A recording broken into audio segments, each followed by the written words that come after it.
বুড়িমার গল্প এখানে কোনো গল্প নয়, বাস্তব ঘটনা শোনানো হয়।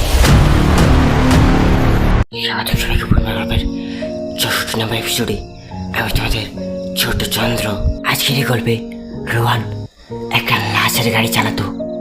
সে একদিন রাতের বেলায় যখন একটা লাশ নিয়ে যাচ্ছিল, ঠিক তখনই গাড়িটা একটা জঙ্গলের ভিতরে এসে হঠাৎ গাড়িটা থেমে গেল।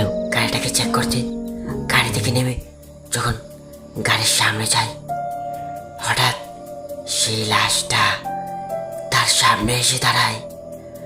আর তার সাথে কি করলো জানতে হলে এই গল্পটা শেষ পর্যন্ত দেখতে থাকুন।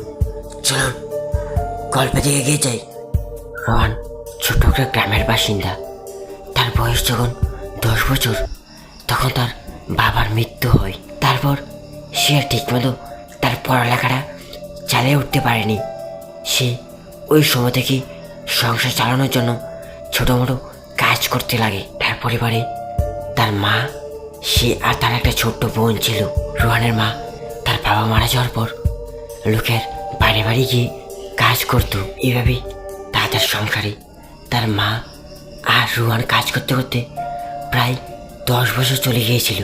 আজ রোহান একটা লাশ গাড়ির ড্রাইভার ছিল।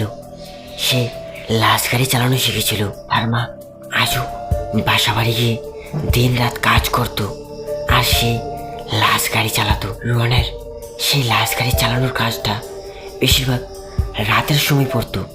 দিনের বেলায় অন্য আরেকজন চালাতো, তাই সে দিনের সময়টা বাড়িতেই কাটাতো। একদিন রোহান যখন বাড়িতে ঘরে বসেছিল, ঠিক তখনই তার বোন স্নান করে ঘরে ঢোকে। তখন তার বোনের বয়স প্রায় 16 বছর। রোহান একটা চেয়ারে বসে তার বোন যখন স্নান করে কাপড় ছাড়ছিল, তখন সে এক বাজে নজরে তার বোনের দিকে তাকিয়েছিল। তার লোভ চাই তার বোনের প্রতি। সে এক রাক্ষসের মতো তাকিয়েছিল তার বোনের দিকে। তার বোন তখন ছোট, কিছুই বুঝতো না। সে তার মতো স্নান করে এসে কাপড় চাইতো রোজই। রোহান সেই সুযোগে তার বোনের দিকে বাজে নজরে দেখতো। বেলায় তার মা বাড়িতে দেখতো না, আর সেই সুযোগে রোহান একদিন তার বোন যখন স্নান করে কাপড় ছাড়তে আসে, ঠিক তখনই সে তার বোনের দিকে এগিয়ে যায়। আর তার সাথে এই সব কিছু হওয়ার পর তার বোন কান্নায় ডাকতে থাকে। এই সব কিছু হওয়ার পর তার বোন কান্না করতে থাকে। তার বোন অনেকবার বলেছিল, ছাড়ো আমাকে, দাদা আমাকে ছেড়ে দাও, তুমি কি করছো? কিন্তু রোহান কিছুই শুনেনি। ওই দিনের পর থেকে তার বোন কাউকে কিছু না বলতে পেরে একদিন সে আত্মহত্যা করে। কেউই জানতো না তার বোন কী কারণে আত্মহত্যা করেছিল। তার বোনের আত্মহত্যার পর প্রায় 2-3 মাস কাটার পর আবারই সব কিছু নর্মাল হয়ে গিয়েছিল। সে আবার আগের মতো রাতের বেলায় লাশের গাড়ি নিয়ে যেত। একদিন সে যখন একটা লাশ নিয়ে একটি ঘন জঙ্গলের মাঝখান দিয়ে যাচ্ছিল, তখনই তার গাড়িটা হঠাৎ বন্ধ হয়ে যায়।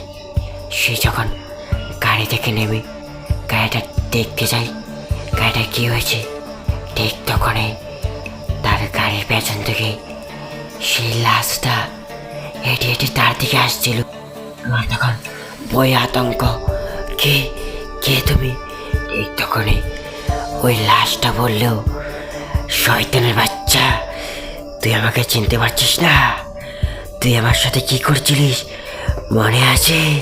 আমি তোর বোন, আমাকে চিনতে পারলি না? তুই আমার সাথে সেদিন যা করেছিলিস, তোকে আমি কতবার না করেছি, আমাকে ছেড়ে দে, তোর জন্য আমি আর বাঁচতে পারিনি এই দুনিয়াটায়। তুই কি ভেবেছিস তুই আমার সাথে এত কিছু করে তুই বেঁচে যাবি? তুই আর বাঁচবি না রে, তোর আজ কি শেষ।